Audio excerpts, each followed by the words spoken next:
吃饭的呀，这边有我们当地的特色菜，可以进去看看的呀。我们这边豆豉做的菜都比较多人吃。豆豉排骨呗，豆豉小河鱼儿。黄窑镇发祥于宋，兴建于明，鼎盛于清。因黄姓及姚姓两大族群世居于此，故取名黄窑。黄窑人祖先来自广东武义地区，到今天已经延续40多代，800多年。小镇背山依水，风光秀美，被外人称为梦境家园。这里也是勇哥梦开始的地方。18年年尾咧，朋友帶過嚟咧，喺黃窑咧就住咗2晚，覺得呢度個空氣啊、水啊都好靚，跟住一路就喺度做落咗客棧，家下咧就做埋餐飲啦。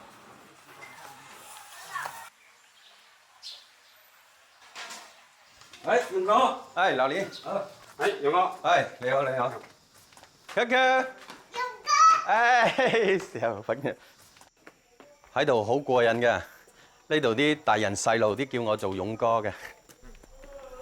李兆勇是顺德人，开过工厂，也开过饭店。因为爱上黄窑，索性定居於此。客棧入邊咧，我哋就前廳就做咗餐飲嘅，咁咧就專門做廣府菜。入到呢度咧，就係我哋客房嘅一部分啦。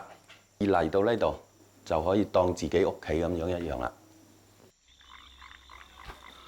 黃窑咧其實都好多美食嘅，豆豉啦、瓜花啦，仲有豆腐。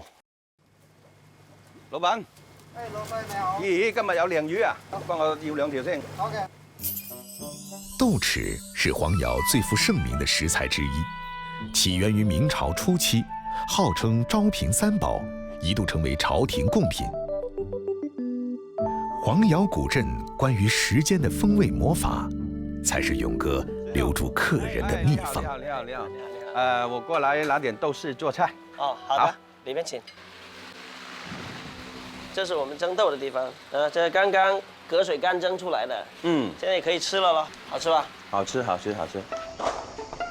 黄窑豆豉制作秉承古法，本土黑豆隔水蒸5个多小时，剥散摊凉，经历第1次的5天发酵，然后搓煤洗煤，去除豆子表面的霉菌，为2次发酵创造湿度。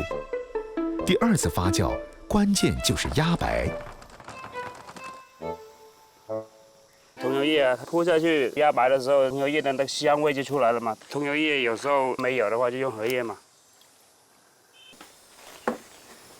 现在看到的就是咱们压白的地方，豆豉呢，这是第2次发酵了，这里大概要发7天左右。经2次发酵压白完成的豆子，距离灵魂修炼仅有1步之遥。晾晒。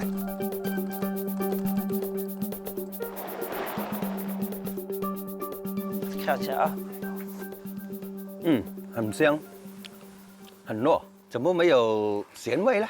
咱们黄油豆豉因为它是零添加的，所以出来的是淡豆豉。晒好的豆豉筛除杂质，要陈藏数月甚至数年，才能叫黄窑豆豉。被时光储存的豆豉，颗粒均匀，乌黑发亮，外表干硬，内里软糯。今日做個豆豉鯪魚。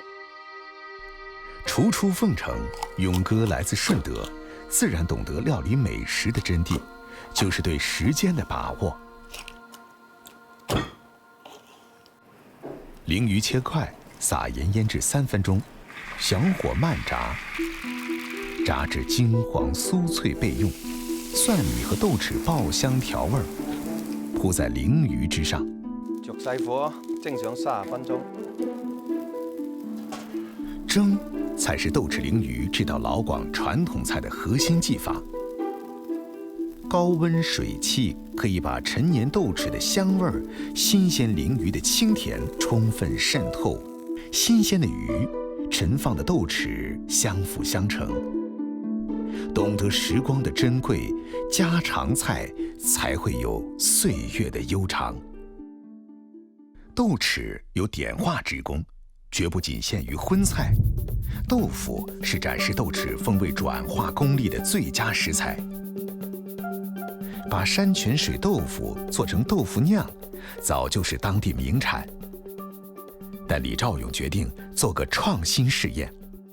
平時我同埋啲朋友去玩啊，去到人哋鄉下咁，見到人哋整呢個豆豉蒸豆腐，咁啊翻嚟試下啦。干辣椒做底，鋪上厚厚一層豆豉，豆腐切4方粒蓋面，加水沒過1半豆腐，然後放入鍋裏蒸。呢道菜咧蒸得越來越好嘅，將豆豉嘅豆豉味咧就入到豆腐爐，就好靚噶啦。好啦，我哋已經蒸咗5個鐘噶啦，好香啊！蒸好的豆腐被豆豉染成棕黑色，淋上麻油，適當調味，拌勻開吃。視覺有點似黑暗料理，但味道卻出乎意料。豆腐彈牙，辣椒和豆豉刺激味蕾，素豆腐被蒸出香辣味兒。火焰鵝是順德菜，黃瑤豆豉加入後轉型升級，更受歡迎。大鵝斬塊飛水，爆香壓碎豆豉，加入鵝肉及醬料翻炒均勻。再來一瓶米酒，酒精受熱蒸騰出來，火焰噴濺，動人心魄。鵝肉因酒精而變得爛滑鮮嫩，豆豉讓鵝肉入味醇厚。黃瑤豆豉聯手順德火焰鵝，成就兩廣一家的新傳奇。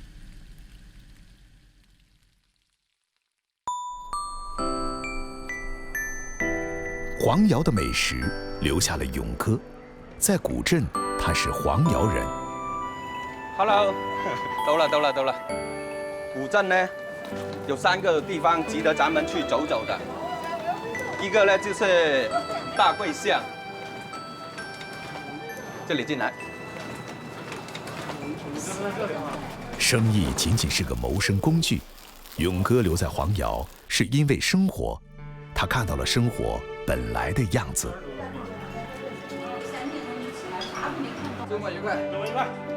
嚟到古鎮之後，即係揾到一個好似落腳點咁樣，喺度慢生活，好寫意，將個心境放得好平靜咁去對待每一樣嘢咯。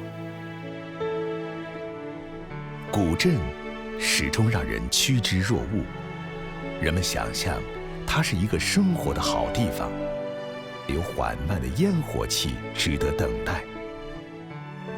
正如那顆豆豉，沒有人可以規定它的味道，人們都相信，日子到了，味道就夠了。